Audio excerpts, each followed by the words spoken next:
Greenwood apartments. Society के gate पर एक बूढ़ा गार्ड था, प्रकाश अंकल। हर सुबह शाम उनका राम राम साहब जी का अभिवादन रैना को थोड़ी मुस्कान दे जाता था। पर एक बात अजीब थी, प्रकाश अंकल कभी भी गेट के अंदर नहीं आते थे। उनका केबिन बाहर था, वहीं से सबको देखते थे।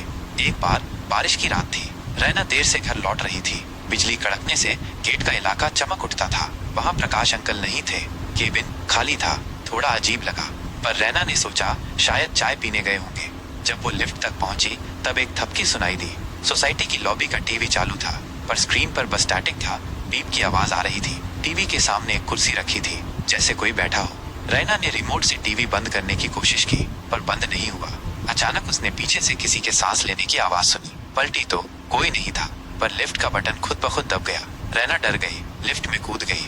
जब लिफ्ट चली, उसने देखा कि सीसीटीवी स्क्रीन में जो लिफ्ट के अंदर होता है, लॉबी दिख रही थी। वह कुर्सी अब टीवी के सामने नहीं, लिफ्ट के सामने थी, और उस पर एक धुंधला सा चेहरा बैठा था, जिसके चेहरे पर सिर्फ स्टैटिक था। रैना घबराकर अपने फ्लैट पहुंची, फोन उठाया, प्रकाश अंकल को कॉल करने का सोचा। उनका नंबर सोसाइटी ग्रुप में था। फोन उठाते ही प्रकाश अंकल की आवाज आई, तारांकन। हाँ रैना बेटी, क्या हुआ, आप ठीक हो? रैना ने राहत की सांस ली। अंकल, आप केबिन में नहीं थे, लॉबी में टीवी चालू था। और फोन से जवाब आया, तारांकन बेटी, मैं तो कल सुबह ड्यूटी पे आया था, अभी भी केबिन में बैठा हूँ। गेट के बाहर आपने लॉबी में टीवी किसका चालू देखा? वो टीवी तो सालों से खराब पड़ा है। रैना की सांस रुक गई।